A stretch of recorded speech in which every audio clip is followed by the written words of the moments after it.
Laurin, I didn't even plan a script for this because I just really want to know your journey. I know the theme of you is for the love. So can you just tell me the love you have for anything in your life? For the love came from a scripture, 1 Corinthians 16, chapter 16, verse 14. So it says, do all things in love. It kind of came about during the pandemic. You know, we're stuck in the house. I found myself being inactive, and I could only imagine what the kids in my neighborhoods, the kids back at home in North Lake, I could imagine what they were doing and what they were feeling. I just wanted to give all the love that, you know, I have to give to this world through basketball, and that's what I've been doing recently.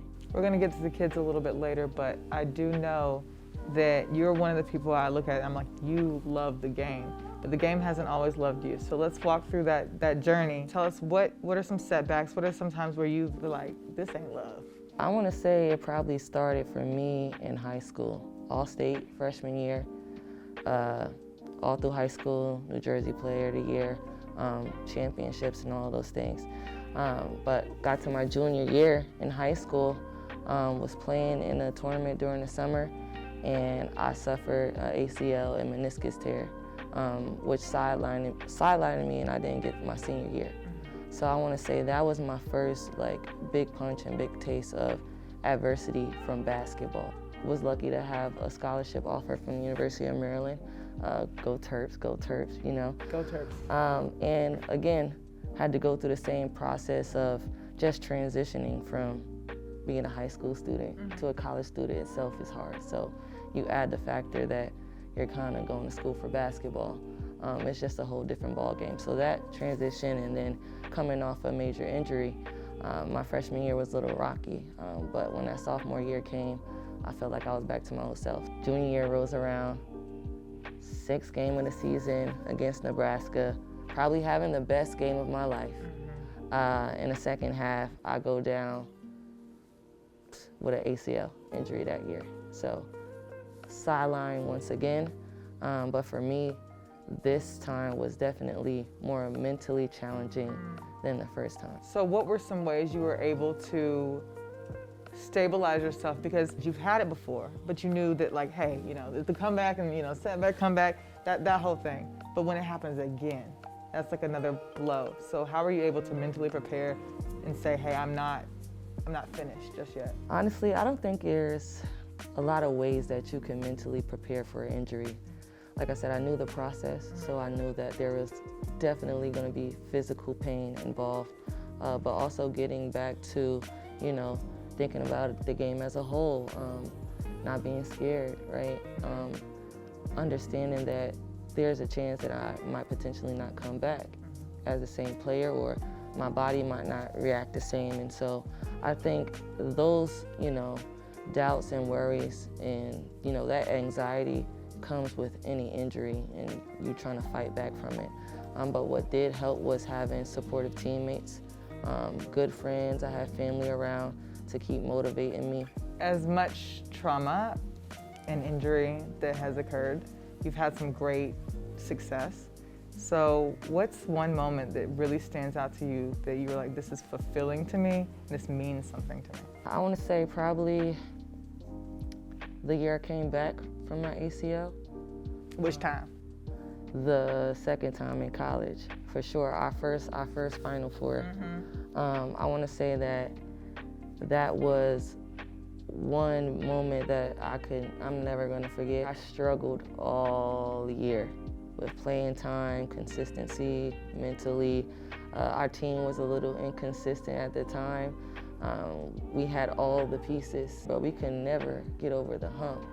And we kind of got punched in the mouth. I really wasn't getting a lot of minutes during that time, and when it was time for that NCAA tournament, light to come on, I shined in any way I could.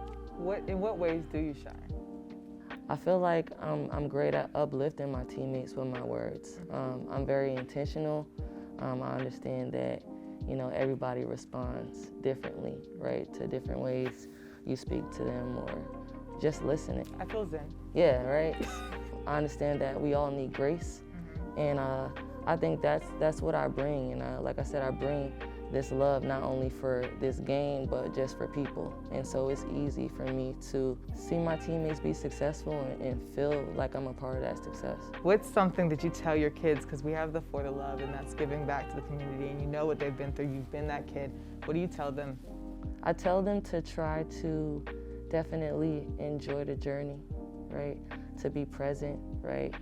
Don't think about the next shot, or don't think about, you know, the next team you're gonna be on. Enjoy this practice right here, you know, and have fun. You know, you're supposed to use this time to build relationships and, you know, build a foundation in regards to basketball, build this love. For me, it starts from that age. Just telling them that I'm here for anything they might need on and off the court, and just, you know, pushing them in the right way and letting them know that anything that they think about doing in life, like, they can achieve it with education, God, and hard work. Your hard work got you to the pros, right? So we're fast forwarding. We made, you know, training camp for New York. We made training camp for Seattle. We had some lucrative deals overseas. What made you, first of all, take those deals overseas, and then what made you step away from the biggest deal? Well, I always wanted to play professionally. When things didn't work out in training camp, obviously the next best things for women's basketball is to go overseas. Still very competitive. My thought process at that time was like, okay, well, I'm just gonna keep fighting my way up, keep showcasing, you know, the gift that God's given me, representing my family well, and I'm just gonna go out and say yes to the opportunities I would get for basketball. And then you said, okay, I'm gonna stay home. Why? I felt like, for myself, I was experiencing a sense of losing my identity. I felt like everything that I was doing was evolving myself with basketball. And, you know, to my point, telling my kids, I felt like I was always chasing something. I felt like I was never satisfied. While I was on teams overseas, right, I'm thinking about my stats while I'm playing, because I know that, you know, Like somebody's looking. Somebody's looking. I feel like I didn't enjoy all the accomplishments, you know, from starting from the Final Four, right? That was awesome, but I don't feel like I took it in, because I was always thinking about the next thing. To your point, I just decided that I needed to step away and get back to myself and, you know, who was Laurin outside of basketball. We're gonna get into who is Laurin, but first, why Athletes Unlimited? Because if you're competing so hard and you're thinking about your stats, why come back? Well, now I have a whole different mindset. It's been 3 years since I've played professional basketball.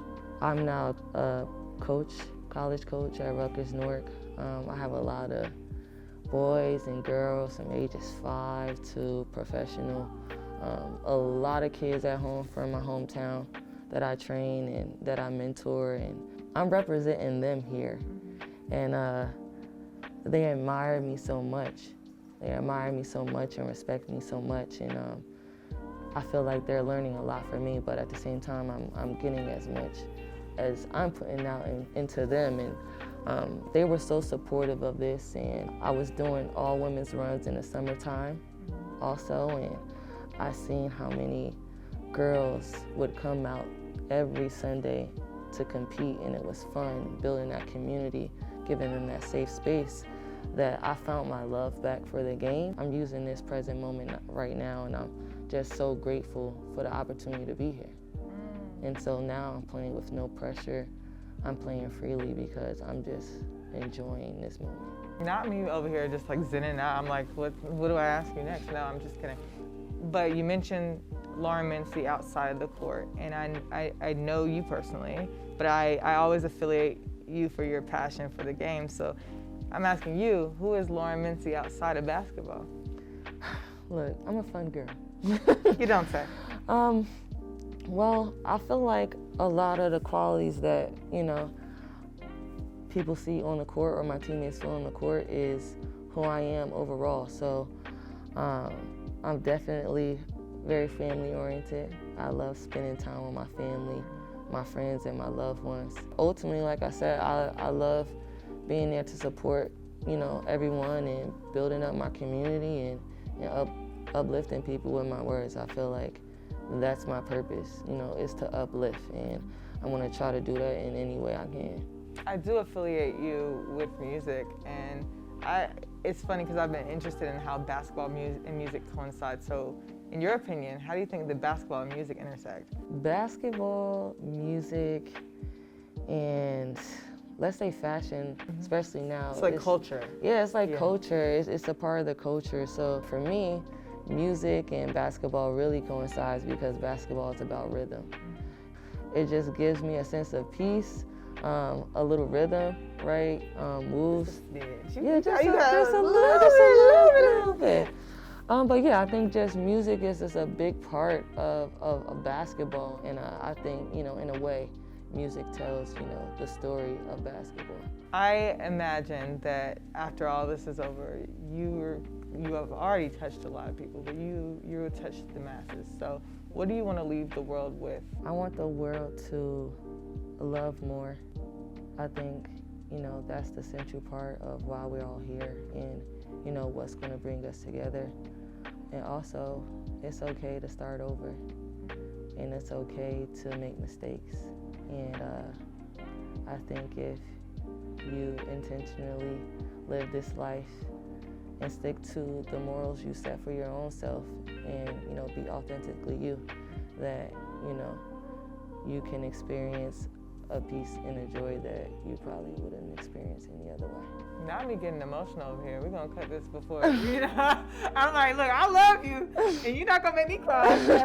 Look, thank you, Laurin, for coming through. Of course. Are we precious? It's my girl.